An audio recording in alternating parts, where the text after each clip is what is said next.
Baik, perkenalkan nama saya Malado Putra Insani Sinaga dengan NPM S7Y023 044. Di sini saya akan mempresentasikan Project Based Learning pemilihan tanaman dengan famili Asteraceae dengan genus Lactupa sativa. Selanjutnya yaitu ada tujuan dari pemilihan tanaman yaitu untuk meningkatkan ketahanan terhadap penyakit dan hama. Selanjutnya alur pada pemilihan tanaman. Alur yang pertama yaitu tujuan, yang kedua mengumpulkan plasma nuktah, yang ketiga rekomendasi gen, yang keempat hibridasi atau program seleksi, yang kelima evaluasi, yang keenam registrasi dan pelepasan varietas, dan yang terakhir perbanyakan dan penyebar luasan. Selanjutnya itu penjelasan dari alur pemilihan tanaman. Tujuan dilakukannya yaitu kegiatan pemilihan ini untuk memperbaiki sifat tanaman. Yang kedua, koleksi plasma nuktah mengumpulkan sumber genetik dari berbagai varietas yang memiliki sifat unggul. Yang ketiga, rekomendasi gen menganalisis plasma nuktah untuk mencari sifat yang unggul. Yang keempat, hibridasi silangan antara dua genotip yang berbeda dengan tujuan memperoleh hibrida yang unggul. Yang kelima, evaluasi menguji kinerja tanaman yang terpilih dan memastikan keunggulannya. Yang keenam, pelepasan varietas dan penyebar luasan. Selanjutnya, jenis-jenis plasma nuktah. Yang pertama, Sabre. Varietas ini ditemukan oleh USDA dan perusahaan benih di Amerika Serikat dan dikembangkan di California pada awal abad ke-20. Yang kedua, Romani Lectuve. Varietas ini berasal dari wilayah Timur Tengah dan Mesir kuno dan dikembangkan di Prancis, Italia, dan Amerika Serikat. Yang ketiga, Bartlet Lectuve. Varietas ini dikembangkan di Prancis dan Belanda pada abad ke-18. Varietas terkenalnya itu Butter Crunch dari Amerika Serikat, Boston, Beef Lectuve. Yang keempat, Los Leaf Lectuve. Asal mula varietas ini yaitu di Tiongkok dan Eropa sejak zaman Romawi dan dikembangkan di Eropa dan Amerika Serikat. Selanjutnya yaitu Batavia Lectuve. Varietas ini dikembangkan di Prancis dan Spanyol. Varietas ini merupakan hasil seleksi alami dari Iceberg Lectuve dan Lost Leaf Lectuve menggabungkan teksturnya dengan daya tahan lebih tinggi terhadap panas. Yang keenam, Steam Lectuve.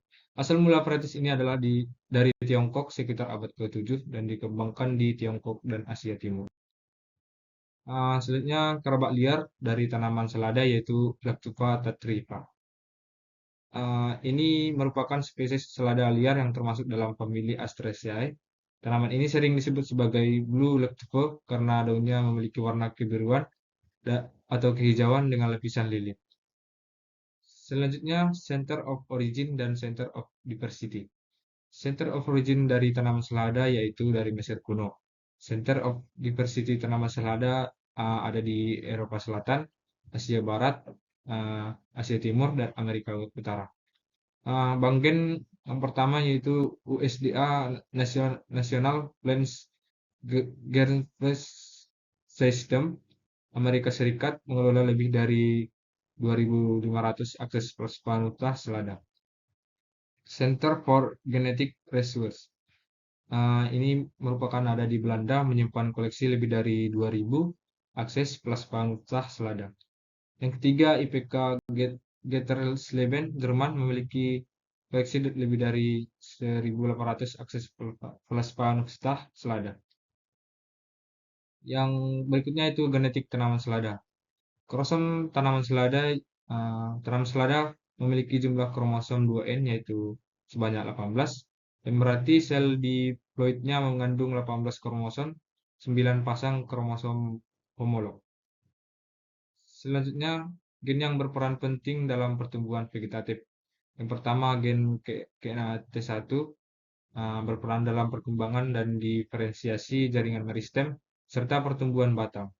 Yang kedua, gen auksin response factor mengontrol respon terhadap hormon auksin yang penting untuk pertumbuhan akar, batang, dan daun. Yang ketiga, gen silin dependent kinase mengatur siklus sel dan pembelahan sel dalam meristem itu berkontribusi terhadap pertumbuhan daun dan batang. Selanjutnya itu gen GA20 0X berperan dalam biosintesis hormon gibberellin yang mempengaruhi pemanjangan batang dan pertumbuhan daun.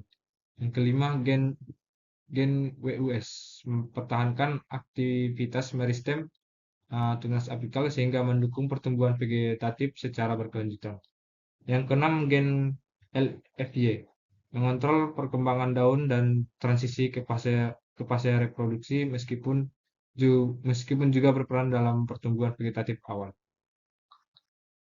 Selanjutnya ada struktur bunga. Yang pertama, pupus rambut-rambut halus yang merupakan modifikasi kelopak membantu penyebaran biji oleh angin. Yang berikutnya, Ligul's corolla, mahkota bunga berbentuk pita berwarna kuning, khas bunga dalam famili Asteraceae. Androiculum, 5 benang sari yang menyatu mengelilingi putik dan melepaskan serbuk sari. Yang berikutnya Genoecium, terdiri dari satu putik dengan kepala putik bercabang dua, berfungsi menangkap serbuk sari.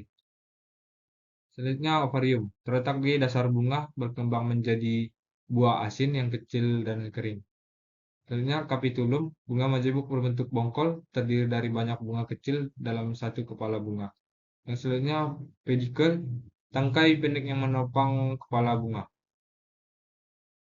Selanjutnya sistem penyerbukan pada tanaman selada. Penyerbukan yang pertama penyerbukan sendiri. Selada termasuk dalam keluarga Asteraceae dengan bunga berwarna kuning yang terdiri dari banyak bunga kecil dalam satu kepala bunga. Sebagian besar varietas selada melakukan autogami atau penyerbukan sendiri sebelum bunga mekar penuh. Proses ini terjadi karena kepala sari atau anter melepaskan serbuk sari sebelum kepala bunga terbuka sehingga langsung mengenai putik dalam bunga yang sama. Yang kedua, penyerbukan silang. Meskipun dominan melakukan penyerbukan sendiri, serangga seperti lebah dan angin membantu membawa serbuk sari ke bunga lain. Penyerbukan silang lebih sering terjadi jika ada beberapa varietas selada berbunga bersamaan dalam satu area. Hal ini dapat menghasilkan varietas genetik pada keturunan tanaman selada. Selanjutnya, strategi persilangan. 1. Seleksi induk. Pemilihan induk jantan dan betina dipilih berdasarkan sifat yang diinginkan, misalnya ketahanan terhadap hama, tekstur daun, atau ketahanan terhadap cuaca ekstrim. Berikutnya solusi tanaman. Untuk mencegah penyerbukan silang yang tidak diinginkan, tanaman induk ditanam terpisah dari varietas lain atau dalam rumah kaca. Yang kedua, persiapan bunga untuk persilangan. Emaskulasi pada bunga betina, benang sari dihilangkan sebelum serbuk sari matang untuk mencegah penyerbukan sendiri. Yang ketiga, penyerbukan buatan. Pengambilan serbuk sari dari tanaman jarang dikumpulkan dengan kuas halus atau dengan cara menggoyangkan bunga ke wadah. Selanjutnya, siklus pembungaan. Yang pertama, perkecambahan. Benih selada mulai berkecambah dalam waktu 2 sampai 10 hari setelah disemai. Yang kedua, pertumbuhan vegetatif. Daun pertama mulai berkembang dan tanaman memasuki fase pertumbuhan daun yang cepat. Yang ketiga, elongasi batang. Batang utama memanjang dan muncul di tengah roset daun. Yang keempat, pembentukan kuncup bunga. Kuncup bunga mulai muncul di ujung batang utama. Yang kelima, pembungaan. Bunga mekar dan terjadi penyerbukan, umumnya melalui serangga atau angin. Yang keenam, pembentukan dan pematangan biji. Setelah penyerbukan, bunga berkembang menjadi biji kecil berwarna coklat dan coklat kehitaman. Nah, selanjutnya mekanisme penghambat reproduksi seksual. Apomiskis adalah proses pembentukan biji tanpa melalui fertilisasi atau pembuahan. Pada tanaman selada yang mengalami apomiskis, embrio berkembang secara aseksual dari sel-sel somatik, bukan dari hasil penyatuan gamet. Selanjutnya, cell incompatibility. Ini merupakan mekanisme genetik mencegah terjadinya pembuahan jika serbuk sari berasal dari bunga yang memiliki alel S locus yang sama dengan putik. Selada memiliki gametophytic cell incompatibility yang dikendalikan oleh S locus. Hal ini menyebabkan pembuahan tidak terjadi pada tanaman, tidak bisa menghasilkan biji dari penyerbukan sendiri. Berikutnya sterilisasi jantan. Sterilisasi jantan terjadi karena tanaman tidak mampu menghasilkan serbuk sari yang fungsional sehingga tidak bisa melakukan penyerbukan. Bisa disebabkan oleh faktor genetik atau lingkungan, misalnya suhu tinggi, antara tidak berkembang dengan sempurna atau serbuk sari tidak memiliki viabilitas sehingga tidak mampu membuahi sel telur.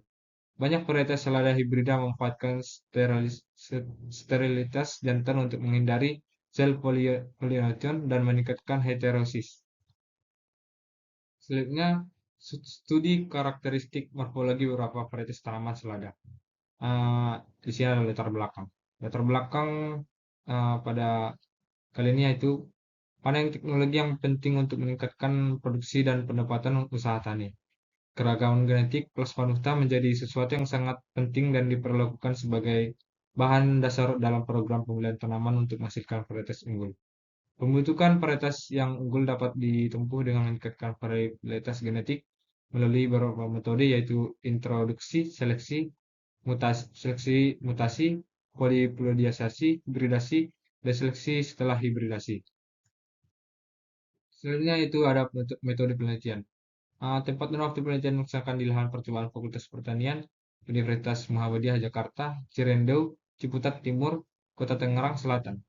Pelaksanaan penelitian dimulai pada bulan Juni sampai bulan November tahun 2022. Rancangan penelitian. Rancangan penelitian menggunakan rancangan acak kelompok atau RAK. Satu faktor perlakuan yaitu varietas selada dengan 6 taraf yaitu 3 varietas nasional komersial sebagai pembanding eh, dan 3 varietas introduksi. Setiap perlakuan diulang sebanyak 4 kali sehingga terdapat 24 satuan percobaan. Setiap satuan percobaan terdiri atas 3 tanaman sampel pengamatan. Selanjutnya analisis data. Data karakter kuantitatif yang diperoleh dianalisis dengan menggunakan analisis varians untuk melihat pengaruh varietas yang diujikan. Jika hasil analisis seragam berpengaruh, maka analisis dilanjutkan dengan uji beda nyata atau BNJ dengan taraf nyata 5% untuk melihat perbedaan antara varietas yang diujikan. Selanjutnya hasil dan pembahasan.